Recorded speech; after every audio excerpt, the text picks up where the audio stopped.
Bon... Les gars, un truc marrant avec toutes les révolutions politiques et sociétales, c'est qu'elles suscitent toujours des contre-révolutions assez marquées. Par exemple, avec la libération sexuelle post-mai 68, l'essor des divorces et des dérives woke contemporaines, on a assisté ces dernières années à l'essor d'un mouvement initié par les femmes elles-mêmes qui prônent le retour à un rôle traditionnel au foyer et auprès des enfants dans le monde anglo-saxon. On a appelé ça les tradwives ou tradwives, contraction entre les mots traditional, traditionnel, et wife, épouse en anglais. We are in France, we speak French. Pour résumer ça simplement, les tradwives sont des femmes qui s'épanouissent dans un rôle ménager au service de leur mari, de leurs enfants et de leurs proches. Elles s'occupent de cuisiner, de nettoyer, d'entretenir le foyer et de faire de beaux sourires, tandis que leur mari s'occupe de travailler, de gagner de l'argent, de bricoler et de jouer le rôle du gros daron vénère à l'ancienne.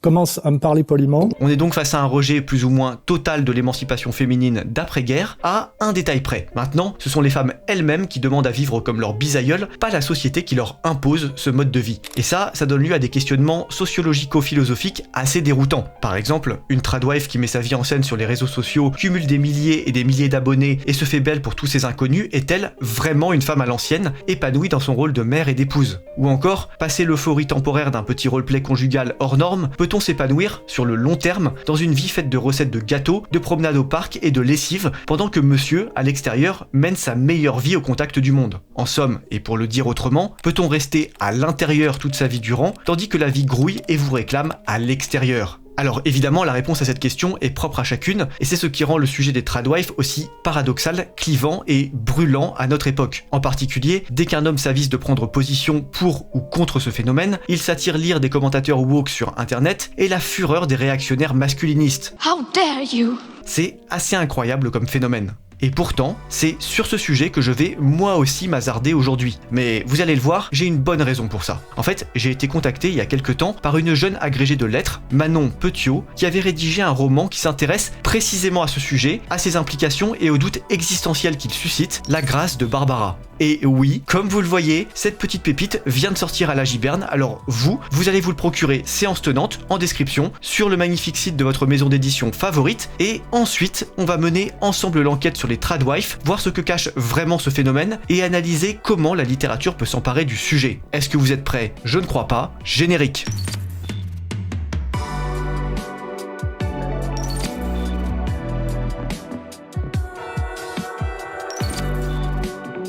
Alors pour commencer, posons-nous une question simple. Qu'est-ce qu'une tradwife? Parce que mine de rien, comme tous les événements récents et nés sur les réseaux sociaux, le délire tradwife est assez protéiforme et reflète des réalités bien différentes. Une femme de milliardaire sur un yacht privé, une petite grand-mère dans les années 50 dans sa ferme et une influenceuse Insta qui fait des gâteaux en robe vintage, tout cela peut être assimilé au même mouvement. Et il s'agit pourtant de réalités aussi différentes qu'Emmanuel Macron et l'hétérosexualité. Parce que jusqu'au bout, j'ai pas voulu y croire. Tu sais bien que ceci, c'est quand même...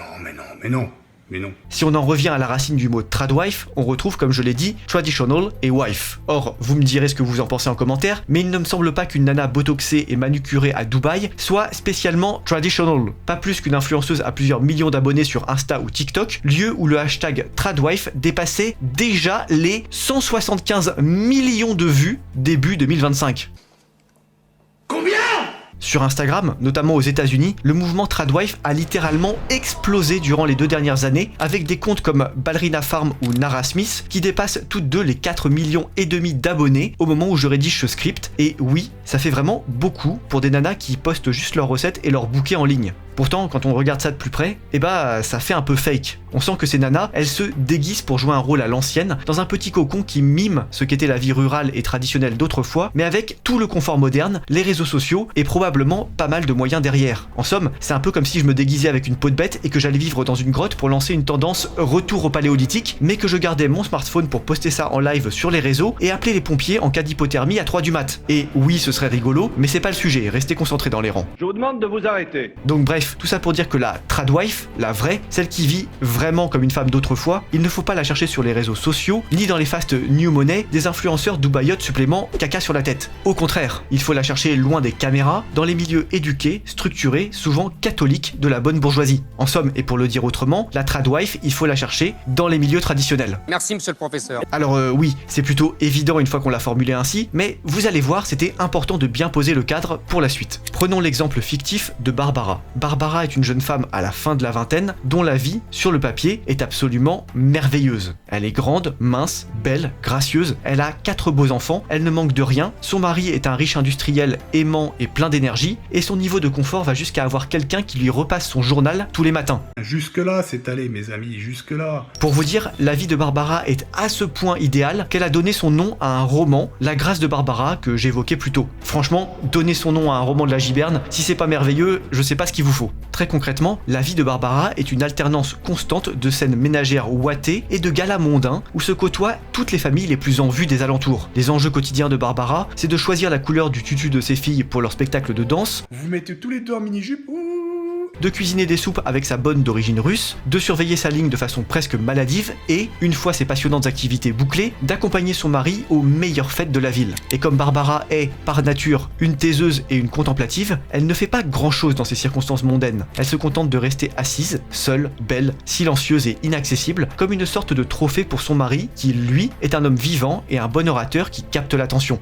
Et là, en entendant ça, vous devez forcément vous poser cette question qu'on a déjà effleurée un peu plus tôt. Est-ce que ça lui convient à Barbara? Est-ce que cette existence millimétrée et pleine de sourires hypocrites suffit à lui peupler l'âme? Et d'ailleurs, est-ce qu'elle le sait elle-même? Eh bah, pas vraiment. En fait, Barbara est une femme assez complexe à cerner. Ce n'est pas une grande amoureuse, faite de passion et de sentiments exacerbés, c'est plutôt une nature calme, posée, rationnelle, qui place la logique et l'éducation au-dessus de tout. C'est logique. À la question de savoir pourquoi elle a épousé son mari, elle est incapable de répondre clairement. Peut-être parce qu'il le fallait, que c'était comme ça, que c'était bien, que l'existence semblait s'incliner en ce sens. Et l'aime-t-elle vraiment? Elle prétend que oui. Après tout, ils sont mariés, il est fidèle, c'est un bon amant et ils ont 4 enfants ensemble, c'est bien le signe que tout roule. Et si tout roule, c'est forcément qu'il y a de l'amour, pas vrai? Trop beau, trop merveilleux. Pourtant, et vous le sentez bien venir, les choses sont un poil plus compliquées. Un jour, lors d'un énième gala, la douce, prude et croyante Barbara croise le regard d'un autre homme. Un homme qu'elle trouve intrigant. C'est tout. Juste un regard et un inconnu, absolument rien de plus. Alors oui, c'est tellement pas lourd qu'on dirait le bilan de Michel Barnier, mais ça suffit à Barbara pour que se fissure le beau cocon ouaté dans lequel elle végète. Rapidement, elle se maudit pour avoir songé à un autre homme, et elle cherche un moyen d'exorciser ses mauvaises pensées. Elle ne cédera jamais à ses basses pulsions animales, c'est décidé, elle est bien au-dessus de tout ça. Oh, eh ben voyons. En réponse, et dans un premier temps, elle va s'enfoncer dans sa routine, dans le cadre bien réglé de son foyer, où les enfants la vouvoient et où rien n'entre et ne sort sans la longue et pesante validation d'un protocole bien rodé. Mais assez vite, un besoin de casser le cadre, de déborder de sa routine et de vivre autrement va se manifester. Alors Barbara ressuscite une vieille passion, trop longtemps laissée de côté, la peinture. Elle s'empare d'un pinceau, se trouve une toile et se met à peindre, frénétiquement. Ce qu'elle produit, ce sont des visages de femmes, des visages surprenants, où on lit toutes les hésitations, toutes les tergiversations, et toute la douce fragilité de Barbara. Ces tableaux, plus qu'un passe-temps, c'est un exutoire, l'endroit où elle peut enfin décharger sa mélancolie et la crispation que lui provoque, sans même qu'elle le réalise, son milieu. Elle ne veut même pas les montrer à personne ou les vendre, elle veut seulement les garder pour elle, les admirer et se souvenir de ce qu'ils symbolisent à ses yeux. Sauf qu'un jour, presque par hasard, son mari les découvre. Et au lieu de trouver ça étrange ou malsain, il se montre très curieux devant ces jolies toiles. D'ailleurs, l'homme d'affaires prend rapidement le dessus. Il estime que sa femme a du talent et flaire une bonne affaire commerciale. Mais Barbara, comme je l'ai dit, c'est une vraie tradwife. Elle ne cherche pas la gloire et elle refuse les caméras. Je refuse, je refuse, je refuse, je refuse, je refuse, je refuse.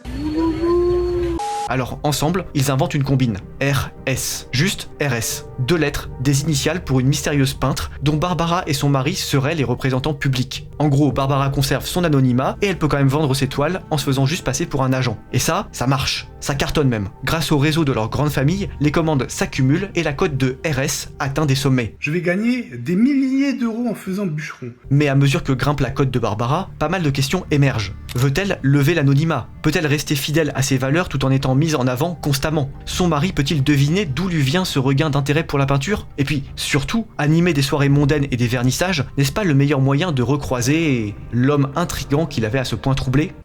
Ça va mal tourner cette histoire. Bref, vous l'aurez compris, La Grâce de Barbara reprend toute une série de motifs omniprésents en littérature, comme l'attrait pour l'art, la question de la fidélité ou encore la crise de la foi, mais il les passe à la moulinette de la modernité de façon vraiment innovante. C'est un roman qui vous propulse dans les méninges et la sensibilité d'une femme déroutante, réservée et froide au premier abord, mais en réalité bien plus profonde et touchante qu'il n'y paraît quand on commence à creuser un peu. Et puis, surtout, en ancrant son intrigue dans le milieu très feutré et fermé de la haute société et des femmes au foyer, La Grâce de Barbara nous pose deux questions simples. La tradition est-elle compatible avec la célébrité? Et puis, la tradition est-elle compatible avec le bonheur individuel? Deux interrogations vraiment centrales à une époque où la complexification de la société, des rapports humains et de l'économie pousse un nombre croissant de femmes, et d'hommes d'ailleurs, à souhaiter un retour au modèle traditionnel. C'est vraiment une annonce de tapin. Je peux sucer pour moins cher et plus à fond. C'est ça que ça veut dire, rien d'autre. Aux États-Unis, 22% des sympathisants républicains se prononçaient pour un retour de chaque sexe à son rôle traditionnel en 2022, une proportion qui a grimpé à 37% en 2024. Et dans le même temps, l'essor du phénomène tradwife sur TikTok, où plus de la moitié des contenus sont réalisés par des 18-24 ans, montre que la jeune génération, effrayée par un monde du travail aliénant et les incertitudes économiques, désire assez ardemment un retour aux valeurs traditionnelles. En somme, on assiste peut-être, ici, à un véritable effondrement du féminisme construit dans les années 60 et 70 autour de la pitié misandre Simone de Beauvoir et de son strabique candole au sex-appeal négatif Jean-Paul Sartre. Orge en sumérien se prononce chez. Et ça, on en pense ce qu'on veut, mais une question demeurera, peut-on vraiment revenir en arrière? Car il semble quand même compliqué de nier toutes les avancées réalisées dans les droits des femmes, depuis le droit d'avoir leur propre compte en banque jusqu'à celui de s'exprimer publiquement sur internet. Et ça condamne le mouvement tradwife à demeurer perpétuellement dans une sorte de grand écart entre un passé fantasmé et les codes de la réalité, empreints des révolutions sociétales des dernières décennies. En gros, et pour le dire de façon simplifiée, on peut naître tradwife, mais c'est difficile de le devenir. Soit votre milieu vous pousse à vous comporter ainsi, soit vous avez goûté à la pomme de la modernité, et c'est finito. Tu peux avoir tes diplômes, c'est bien, mais en fait ce sont les galères de ce pays qui t'amènent à travailler. Et c'est là que La Grâce de Barbara va encore plus loin. Ce roman, il ne se contente pas de vous dépeindre une instagrammeuse qui aurait besoin de se croire tradwife. Il pousse le curseur vraiment à un autre niveau. Comment? Eh bah déjà en vous montrant une vraie, une authentique tradwife dans son élément et avec ses références bien à elle. Au lieu de vous bassiner avec une outsideuse qui se rêve insideuse, il inverse la perspective et vous montre comment et pourquoi une femme bien installée dans son milieu craint et rechigne de s'ouvrir au monde et à communiquer sur sa petite existence bien feutrée.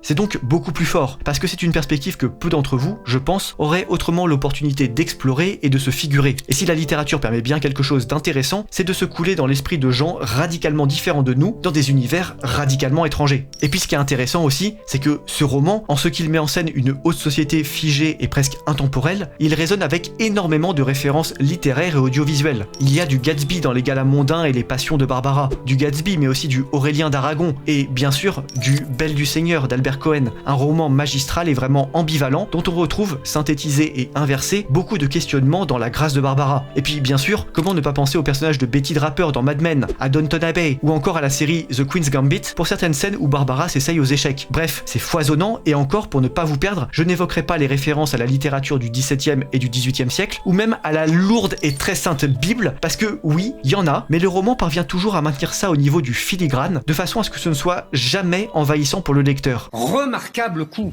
Et côté style, le roman se démarque aussi par une écriture volontairement distante, pleine de grâce, presque onirique par endroits, où la routine de Barbara et les répétitions qui marquent sa vie sont narrées dans un imparfait de répétition omniprésent, conçu pour faire sentir au lecteur la chape étouffante qui pèse sur la protagoniste. Bref, c'est brillant, c'est prenant, c'est profond, et c'est disponible, alors ruez-vous à la Giberne ou sur le Pass Culture si vous êtes un jeune TikToké qui rêve de sa tradwife de poche sans bien mesurer ce que ça représente. Mais moi je veux faire l'amour! T'es un malade, Bernard.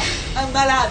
Et avec Noël qui approche, si vous voulez mettre la Giberne sous le sapin, je vous rappelle qu'on livre partout dans le monde et que les tarifs de livraison sont dégressifs, voire même gratuits, à partir de 2 ou 3 livres commandés, selon votre destination. Donc si vous voulez faire votre plein annuel tout en faisant quelques économies, c'est le moment. Le catalogue de la Giberne commence à bien se remplir, on en a vraiment pour tous les goûts, tous les âges, tous les sexes et tous les milieux, alors passez une tête, comme des milliers de lecteurs avant vous, vous ne le regretterez pas. Je rigole pas, c'est la vérité, c'est la vérité. C'est la vérité. Je vous fais confiance les gars, préparez-vous de belles lectures au pied du sapin de Noël, et on se retrouve en conclusion. Pour finir cette vidéo, je serais curieux d'avoir votre avis. Selon vous, est-ce que le phénomène tradwife va s'imposer en France comme il s'est installé outre-Atlantique? Parce que pour le moment, dans l'Hexagone, à part quelques figures comme Thaïs Descuffon, c'est encore assez marginal. Peut-être parce que chez nous, la culture égalitariste et les salaires médiocres à force de spoliation étatique poussent davantage les femmes à travailler et à jouer à fond la rivalité professionnelle avec leur mari. Qu'est-ce que c'est que ce ramassis d'inepties bolcheviques? Mais bon, je sais pas, vous me donnerez votre avis. Dans tous les cas, moi je vous dis à très vite pour une nouvelle vidéo, et d'ici là portez-vous bien. Allez, chargez les gars!